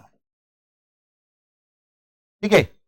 तो इस तरीके से राम मोहन रॉय को राजा की उपाधि जो है वो अकबर सेकेंड के द्वारा दी गई, और राजा राम मोहन रॉय जो है वो इंग्लैंड जाते हैं और वहीं पर उनकी डेथ हो जाती है। तो एक बार सभी लोग इस स्लाइड पर फोकस करें।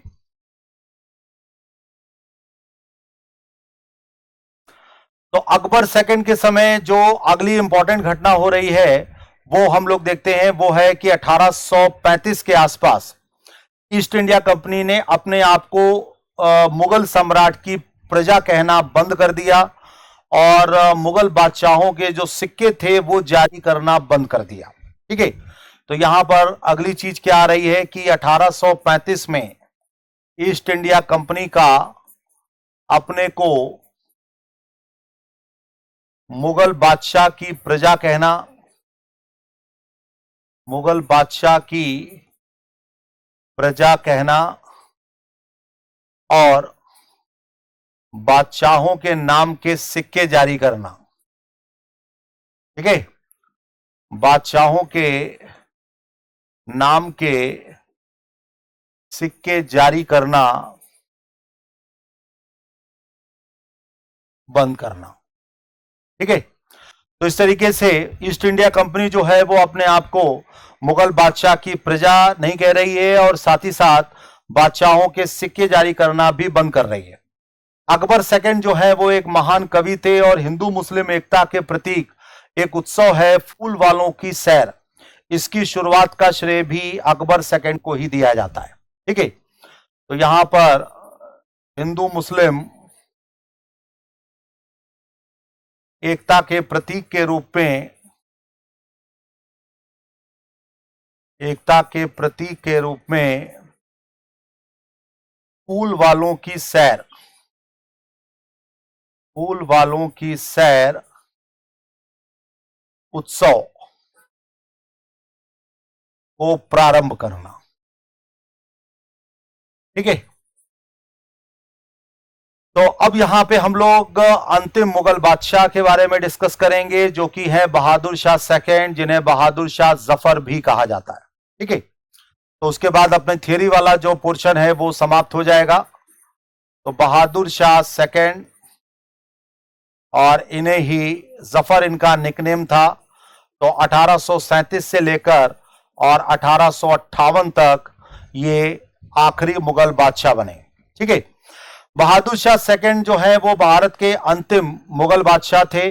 ये भी गजल प्रेमी थे, और इनका जो निकनेम था या जो उपनाम है वो जफर है। तो जफर का जो अर्थ है वो है विजय। ठीक है, तो बहादुर शाह सेकंड जो है वो गजल प्रेमी है ना, लेकिन इनके अंदर वैसी योग्यता हमें देखने को नहीं मिल रही है जैसे बादशाहों में होनी चाहिए। तो ये एक कवि हैं, संगीतकार हैं, एक सुलेखक हैं। राजनैतिक नेता की तुलना में ये कला प्रेमी ज्यादा थे। ठीक है, तो ये कवि, सुलेखक है ना, संगीतकार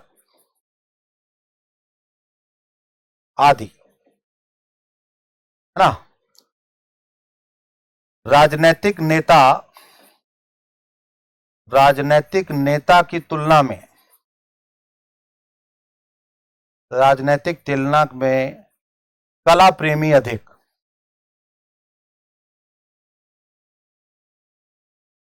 ठीक है, तो ये इस तरीके से इनकी जो है वो विशेषताएं थी। इन्हीं के समय 1857 का विद्रोह होता है, और विद्रोही जो है वो इन्हें अपना नेता चुनते हैं। तो ये बेसिकली नाम मात्र के नेता थे। जब अंग्रेजों ने इस विद्रोह को दबाया, और फाइनली हम देखते हैं कि इनको परिवार सहित आज के म्यांमार, जिसे हम पहले बर्मा कहते थे, वहां पे निर्वासित कर दिया, और 1858 में इनको निर्वासित किया गया। 1862 में इनकी मृत्यु हो गई। ठीक है, तो यहां पर 1857 के विद्रोह के नाम मात्र के नेता विद्रोह की समाप्ति के बाद,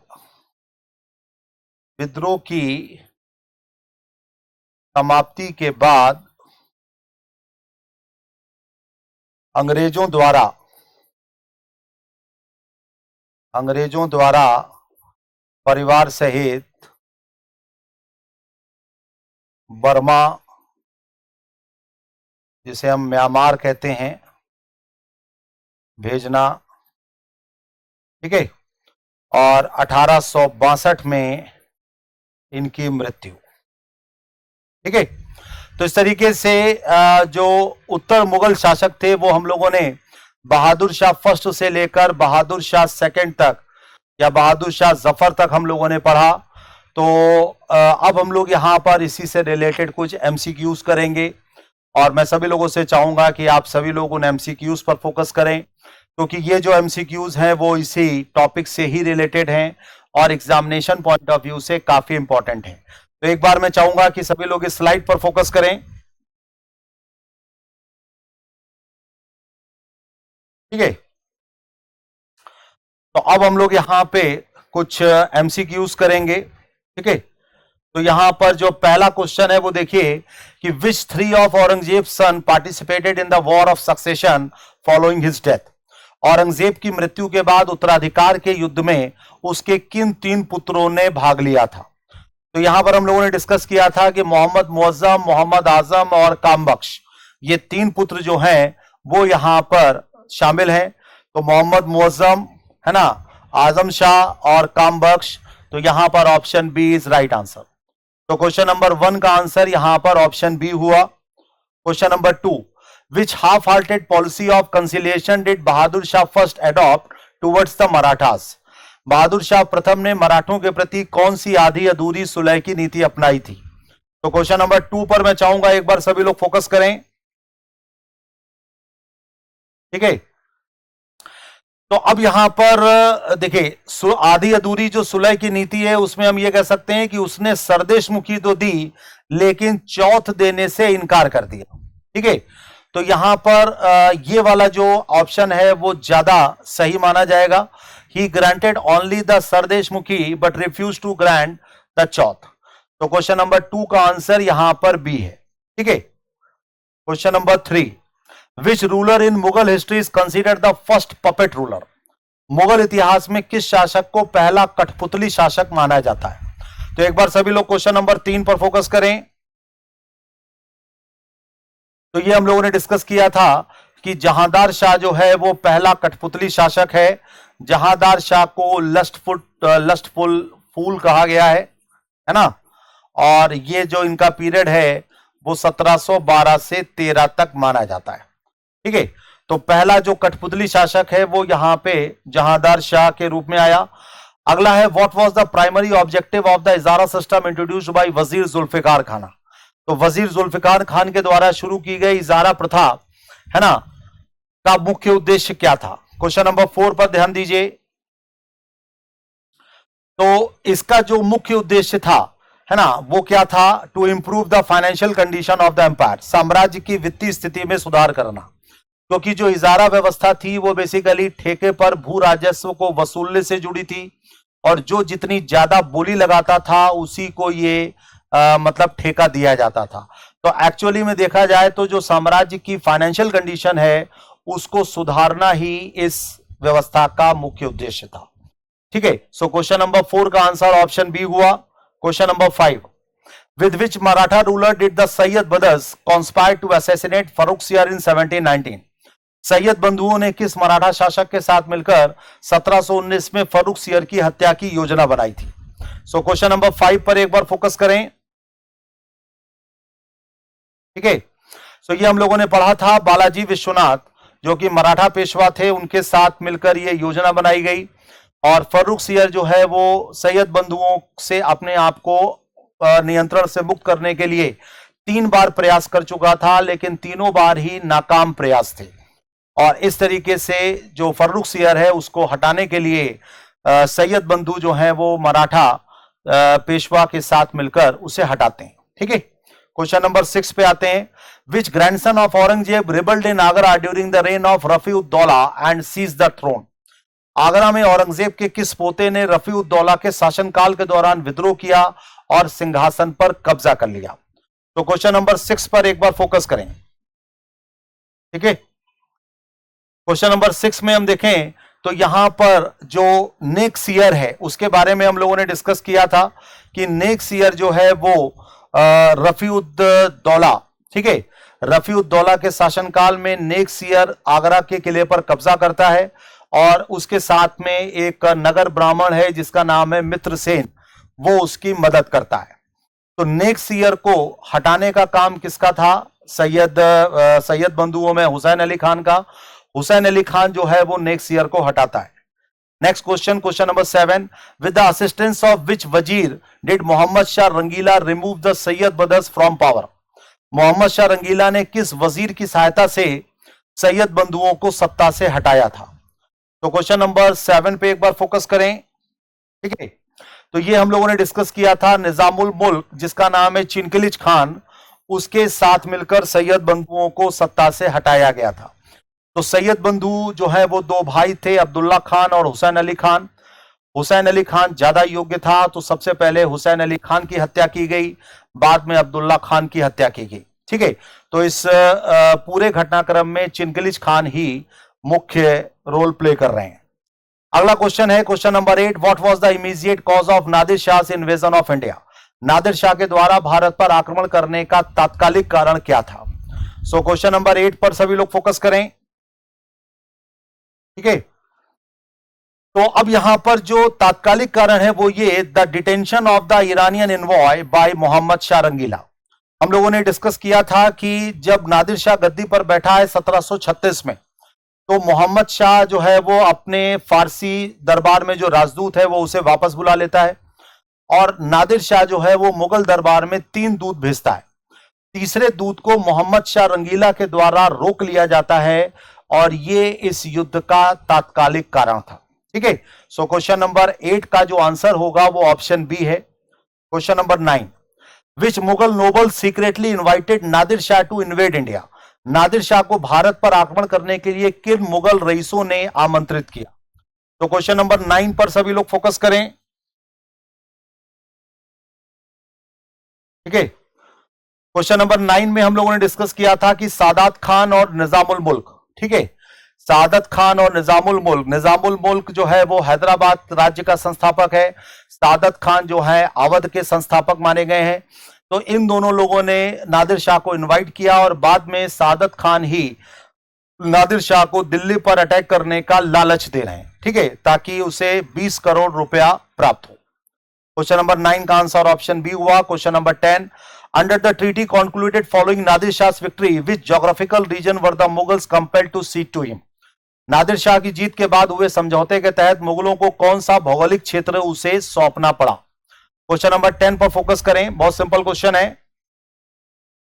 ठीक है, तो ये हम लोगों ने डिस्कस किया था कि सिंधु नदी के पश्चिम के सभी प्रांत, all provinces west of the Indus river, ये क्षेत्र जो है वो नादिर शाह को सौंपने पड़े। ठीक है, नादिर शाह जब यहां से वापस जा रहा है तो इन क्षेत्रों पर नियंत्रण के साथ साथ करोड़ों की संपत्ति भी लेकर जा रहा है। ठीक है, सो क्वेश्चन नंबर 10 का आंसर ऑप्शन बी है। Question number 11, who blinded the Mughal emperor Ahmad Shah and imprisoned him in Salimgarh. Mughal सम्राट अहमद शाह को किसने अंधा करके सलीमगढ़ में कैद कर दिया था? तो क्वेश्चन नंबर 11 जो है उसके बारे में हम लोगों ने पढ़ा था कि वजीर है इनका इमादुल मुल्क जो अहमद शाह को अंधा कर रहा है और साथ ही साथ सलीमगढ़ के किले में कैद भी कर रहा है। Question number 12, which Mughal emperor occupied the throne of Delhi at the time of battle of Plassey. ठीक है, प्लासी के युद्ध के समय दिल्ली की गद्दी पर कौन सा मुगल सम्राट बैठा था? तो यहां पे हमें सबका टाइम पीरियड देखना पड़ेगा। अहमद शाह का टाइम पीरियड है 1748 से 54, तो ये नहीं आएगा। आलमगीर सेकंड का पीरियड है 1754 से 59, तो ये आएगा। शाह आलम सेकंड का पीरियड है 1759 से 1806, तो ये नहीं आएगा। मोहम्मद शाह का पीरियड है 1719 से 1748, तो ये भी नहीं आएगा। तो यहां पर सही आंसर क्या हुआ? Option B. ठीक है, तो इसीलिए जो है मैंने जितने भी बादशाह आपको पढ़ाए उसमें सबका टाइम पीरियड आपको याद रखना होगा, क्योंकि क्वेश्चन कहीं से भी पूछा जा सकता है। क्वेश्चन नंबर 13 पे आते हैं। About which Mughal emperor was the saying famous his kingdom extends from Delhi to Palam. किस मुगल सम्राट के बारे में यह कहावत प्रसिद्ध थी कि उसका राज्य दिल्ली से पालम तक है? तो क्वेश्चन नंबर 13 पर एक बार फोकस करें। ठीक है, तो ये हम लोगों ने डिस्कस किया था कि शाह आलम सेकंड के समय ये कहावत जो है वो काफी इंपॉर्टेंट हुई थी और इनका पीरियड है 1759 से लेकर 1806 तक। तो 47 ईयर्स तक इन्होंने शासन किया, लेकिन ये एक बहुत ही कमजोर, अयोग्य और नेतृत्वहीन शासक थे। ठीक है, question number 14, which of the following is correct regarding to the consequences of the treaty of Allahabad. Allahabad की संधि के परिणामों के संदर्भ में क्या सही है? तो पहला ऑप्शन है the Mughal ceded Delhi to the British. मुगलों ने दिल्ली अंग्रेजों को सौंप दी, ये गलत है। ठीक है, the British occupied the diwani rights of Bengal, Bihar and Orissa, ये सही है। अंग्रेजों को बंगाल, बिहार और उड़ीसा की दीवानी प्राप्त हुई।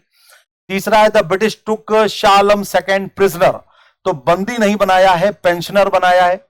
तीसरा है the Marathas establish complete control over Delhi, तो यह भी गलत है क्योंकि मराठे 1761 की पानीपत की तीसरी लड़ाई में हार चुके हैं। तो क्वेश्चन नंबर 14 का आंसर ऑप्शन बी हुआ। Question number 15, who was the first Mughal emperor to become a pensioner of the East India Company. तो ईस्ट इंडिया कंपनी का पेंशन भोगी बनने वाला पहला मुगल बादशाह कौन था? तो यहां पे हम लोगों ने डिस्कस किया था कि इलाहाबाद की जो पहली संधि थी उसके बाद जो शाह आलम सेकंड है वो पहले मुगल बादशाह बने जो कि ईस्ट इंडिया कंपनी के पेंशन भोगी थे। तो क्वेश्चन नंबर 15 का आंसर बी हुआ। Question number 16, in which year did the East India Company formally cease to refer to itself as a subject of the Mughal emperor. किस वर्ष ईस्ट इंडिया कंपनी ने औपचारिक रूप से खुद को मुगल सम्राट का विषय कहना बंद कर दिया था? तो ये हम लोगों ने डिस्कस किया था। एक बार सभी लोगों से मैं चाहूंगा इसको देखें। ठीक है, तो यहां पर सही आंसर क्या है? Option B 1835। 1835 में ईस्ट इंडिया कंपनी अपने आप को मुगल सम्राट की जो प्रजा है ना, वो कहना बंद कर रही है और उसके साथ साथ जो मुगल बादशाहों के सिक्के हैं वो भी चलाना बंद कर रही है। तो 1835 तक काफी सारा एरिया अंग्रेजों के पास आ चुका था। Question number 17, why did the Mughal emperor Akbar second send Raja Ram Mohan Roy to Britain? Mughal सम्राट अकबर सेकंड ने राजा राम मोहन रॉय को ब्रिटेन क्यों भेजा था? ठीक है, तो यहां पर सबसे जो पहला है टू प्रोपोगेट क्रिश्चियनिटी, ये गलत है। ईसाई धर्म के प्रचार से इनका कोई मतलब नहीं है। To garner support against the practice of sati प्रथा के विरोध में समर्थन जुटाने के लिए, तो यह भी गलत है। तीसरा है to address grievances regarding its pension and allowances, तो ये सही है, अपनी पेंशन और भत्तों को बढ़ाने के लिए इन्होंने भेजा। और to form an alliance against the British, ये भी गलत है। ठीक है, तो अंग्रेजों के खिलाफ गठबंधन बनाने के लिए भी इन्होंने नहीं भेजा। क्वेश्चन नंबर 18 पे आते हैं, विच एम्परर इनिशिएटेड द फेस्टिवल फूल वालों की सैर, a symbol of Hindu Muslim unity? तो हिंदू मुस्लिम एकता के प्रतीक उत्सव फूल वालों की सैर की शुरुआत किस सम्राट ने की थी? तो ये हम लोगों ने डिस्कस किया था, अकबर सेकंड के द्वारा की गई थी। अकबर सेकंड का पीरियड है 1806 से लेकर 1837। ठीक है, तो ये शाह आलम सेकंड के पुत्र और बहादुर शाह सेकंड के फादर थे। तो क्वेश्चन नंबर 19 पे आते हैं, where did British exile Bahadur Shah Zafar after the revolt of 1857? तो ये हम लोगों ने अभी डिस्कस किया है कि इनको इनके परिवार के सहित बर्मा, जिसे हम वर्तमान में म्यांमार कहते हैं, वहां भेज दिया गया। तो 1858 में इनको बर्मा भेजा गया और 1862 में इनकी मृत्यु हो गई। ठीक है, आखिरी question, which Mughal writer bestowed the title of Shah बेखबर अपॉन बहादुर शाह फर्स्ट? शाह बेखबर की उपाधि किस मुगल लेखक ने बहादुर शाह फर्स्ट को दी है? तो ये हम लोगों ने डिस्कस किया था, खाफी खान, जो कि औरंगजेब के समय का इतिहासकार है, वो यहां पे बहादुर शाह फर्स्ट को शाह बेखबर कह रहा है। ठीक है, तो 20 क्वेश्चन पूरे हो गए भाई, और आप सभी लोगों का धन्यवाद। मैं चाहूंगा कि इस लेक्चर को आप सभी लोग लाइक सब्सक्राइब करें, शेयर करें। ठीक है, चैनल को सब्सक्राइब करें, शेयर करें, है ना, और अपने ग्रुप में इसे प्रमोट करें। तो आज हम लोगों ने लेटर मुगल्स वाले एक टॉपिक को पढ़ा, और उस टॉपिक से संबंधित जो भी मेन पॉइंट्स थे वो सारे पॉइंट्स हम लोगों ने जो है वो डीपली डिस्कस किए, और उसी से रिलेटेड हम लोगों ने 20 MCQs भी डिस्कस किए। तो अब हम लोग यहां पर जल्दी ही दूसरे टॉपिक के साथ प्रेजेंट होंगे। तो तब तक के लिए आप सभी का धन्यवाद, है ना, और जाते जाते मैं यही चाहूंगा कि आप इस चैनल को लाइक, सब्सक्राइब एंड शेयर जरूर करें। Okay, so thank you very much, हम लोग जल्दी ही मिलते हैं।